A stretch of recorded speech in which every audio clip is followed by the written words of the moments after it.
So far, we have seen how theoretically we get reflectivity curve, and then we can get some kind of idea about the parameters, the roughness sigma and the d and the rho's somehow. Now we will go towards the experimental part slowly. So the first thing is to know the kind of scattering geometry what we use for liquid surface and interface scattering. So as you can see from the movie here, so what happens is, you need some kind of geometry where liquid surface can be used for the experiment. Now let's see, as we know, liquid surfaces and interfaces cannot be tilted, unlike the solid surfaces where you can put it in any angle and get the scattering done. But for liquid surface, it is not possible. So you need to have some way to tilt your X-ray beam. So that's what we are doing in our liquid surface scattering instrument. We have some way of bending the beam which is coming from X-ray and which is coming horizontally. And that goes, so we are using a kind of single crystal, which is the bending crystal or steering crystal. Here it is germanium 111. And we have some way of bending the crystal from horizontal direction to this towards the liquid surface. And after the beam bends, we need to follow the beam direction also. So the whole thing we have to follow, we have to track. That means the X-ray which is coming. Let me put the pointer here. Yeah, the X-ray beam from APS is coming like this, and then it bends to this direction. So after the beam bends, then you have to, the whole setup has to follow this. And as you can see, I have drawn some geometrical, things here in terms of vector. So the beam comes here, which gives you the incident beam direction, and the beam scatters in any kind of random direction. So the direction which belongs to specular or X-ray reflectivity is where your alpha and beta angle are equal, and theta, which is the in-plane angle, is equal to 0. That's what which belongs to your X-ray reflectivity. And I will talk more about it in the later slides. So the idea is liquid surface cannot be tilted, and we need a kind of instrument where we can bend the beam towards the liquid surface. Okay, so for bending the beam, we are using a special kind of single crystal, which is germanium crystal in this case. What the germanium crystal basically does is we can rotate the crystal in such a way that we keep the Bragg angle condition fixed with this rotation, theta rotation. And then we rotate the beam as per the tilt here, and then rotate the beam down. And you can rotate the beam up as well, but in our case, we just need the beam to rotate down. And okay, so yeah, now comes to the fact that as we know how the beam is coming in and going to scatter out in different directions, and we have defined alpha, beta, and in the in-plane angle theta in this case. So they are all giving you the idea about the scattering vector, so which we call the reciprocal vector here. And according to this geometry, you can get the components along z direction and the component along in-plane direction. So in-plane direction can be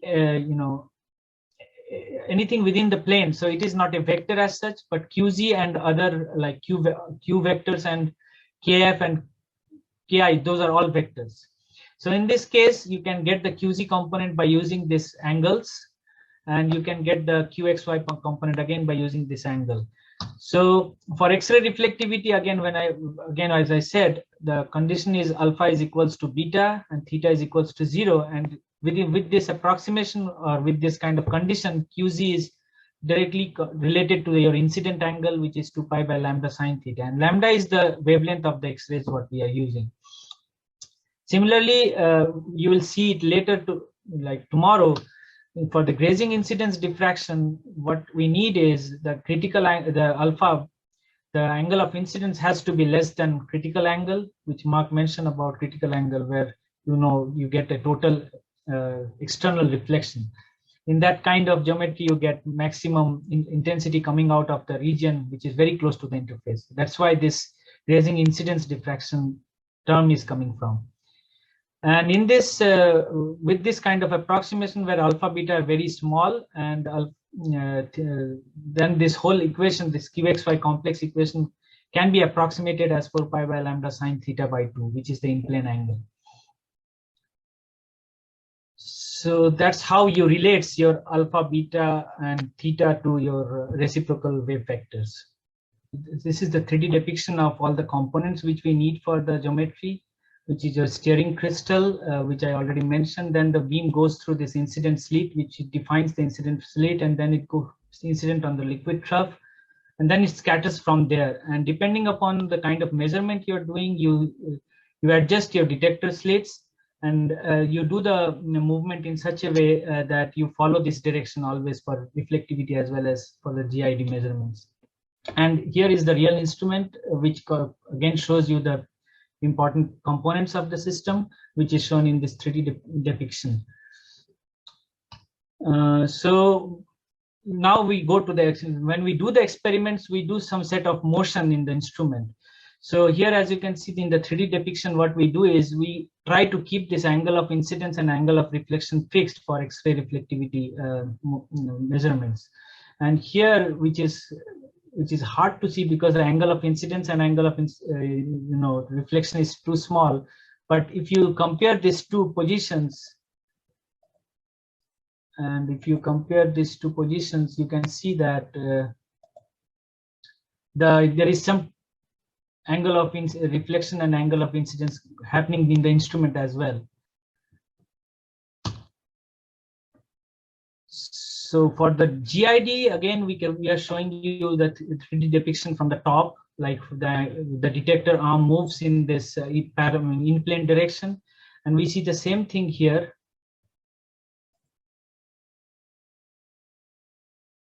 The detector arm moves in the horizontal direction like this. So this is the way we kind of collect the data when we do GID. And this is just to show you like the movement when compared to the 0th position and when we move to a particular angle theta.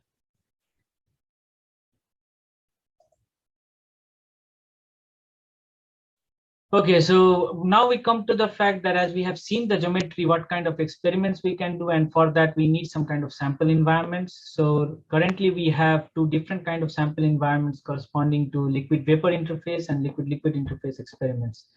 Here for liquid vapor interface, we have two kind of troughs. So one is this long trough, and another is depending upon in some cases we have seen that users come with samples where the samples are kind of available not in large volume, so we can use short trough for that.